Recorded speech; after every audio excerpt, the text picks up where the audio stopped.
Yeah. You down? I like it. I'm down. Oh, this is going to be so much fun. Nick, you good? Yes, sir. Okay, in 3, 2. So, Angelique, you're going through one of the largest projects of rebranding a company you've spent over a decade building. What's that experience been like for you? Oh, man.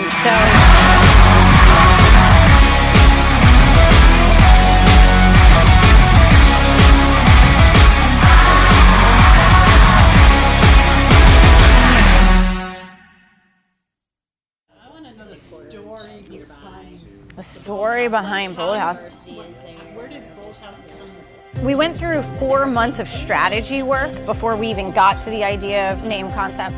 So 4+ months, if not 5 months, of just strategy days and everything.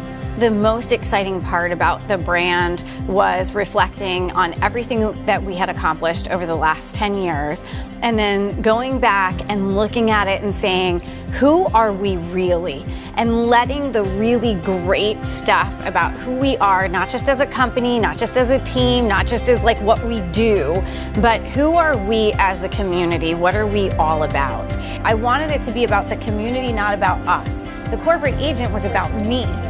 I was the corporate agent.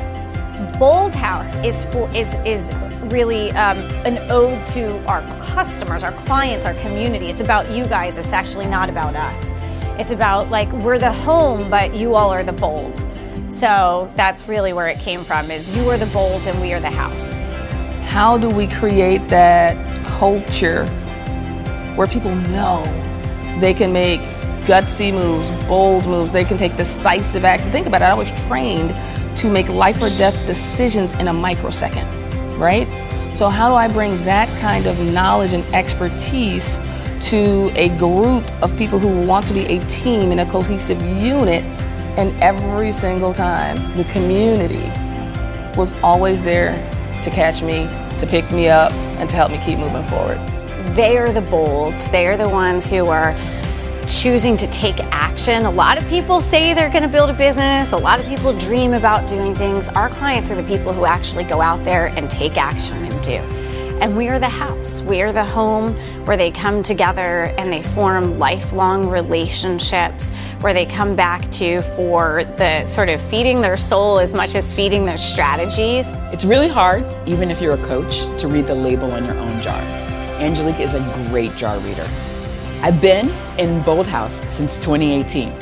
Everything I've learned along the way has helped me connect authentically to my brand, grow my business, and be a part of a community of other motivated entrepreneurs. In the transition point from what was to then what would be, and that got you here today, there was probably a conversation in your head of like, who do I need to become? Do you recall a conversation like that with yourself? There's this great line in a book that says, if you listen carefully, your customers or your clients will explain your business to you.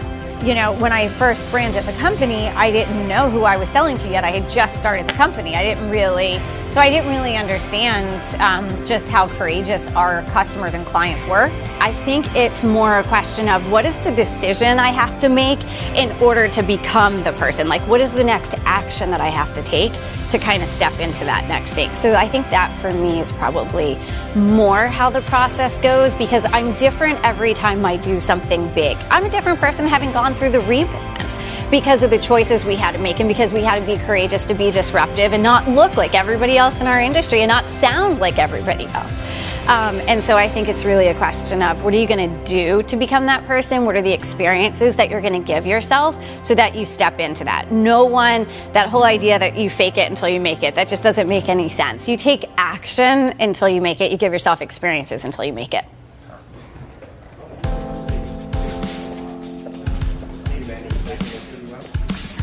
You know, I think that I probably manage it better than most people. Like, I just kind of, I think it's fun and just go. But I also can keep a lot of things in my head at one time. I have a lot of, like, I keep it all up here. And I like to drive my team crazy. And when we're really busy, my favorite thing to say is, I have another idea. Yeah. Another idea. There's two different types of people you typically work with, the liberator and the magician. Can you tell us more about each one? I haven't talked about this ever, so you guys are the first ones to hear me talk about this. The two brand avatars that we are the liberator and the magician. We are the liberator because we liberate our clients from playing by the rules.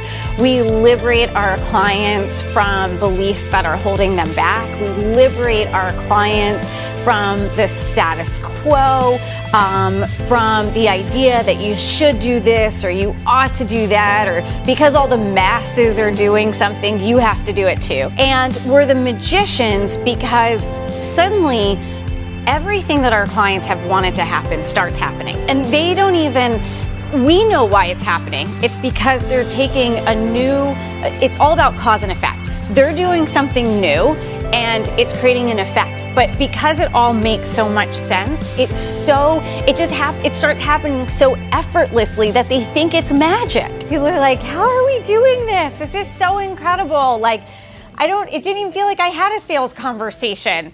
So it's that magic. People feel like it's magic. There's something about the magician that I think is reflecting back to you through your business. And so the question comes up for me, like, what is your superpower? Some people would say it's me seeing them, that they finally feel seen. I think, though, that my superpower is making what seems impossible possible. Creating something out of nothing, you know. I didn't come from a family that had money, you know. I came from a blue-collar family.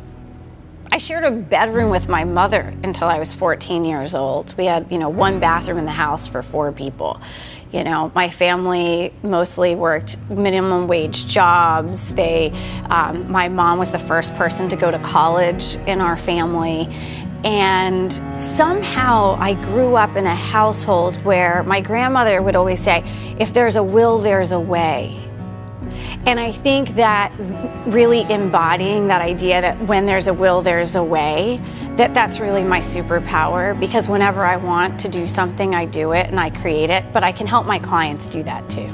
In the journey of working with so many incredible people, there's got to be something deeper there for you on like what really breaks your heart about people not making the shift or seeing the moments of opportunity. Yeah. Oh my goodness. What breaks my heart is that, first of all, the world that I live in, the world that I've always lived in, is a world that's full of opportunity and possibility. So that's my come from every single day. I think everything is possible. Whatever happened yesterday happened yesterday. The history or what I've done so far is no indication of what's possible today and going forward. So that's my come from. The thing that breaks my heart the most is, number one, that so many people just don't see opportunity everywhere. To me, it's probably one of the greatest miracles of our experience that we have on this planet, is that everything is possible and you are the creator. And so just kind of waking people up to the fact that they're the creator, I think, is so important. But also it breaks my heart when they don't realize that they are the creator. Liberator, breaking free from the idea you have to do things the way that the rules tell you, that the set way, the status quo, the madness of the masses on social media, so the liberator and the magician. And so if you know that the brand is based on the avatars of liberator and magician, it starts to all kind of peak out. Does that make sense?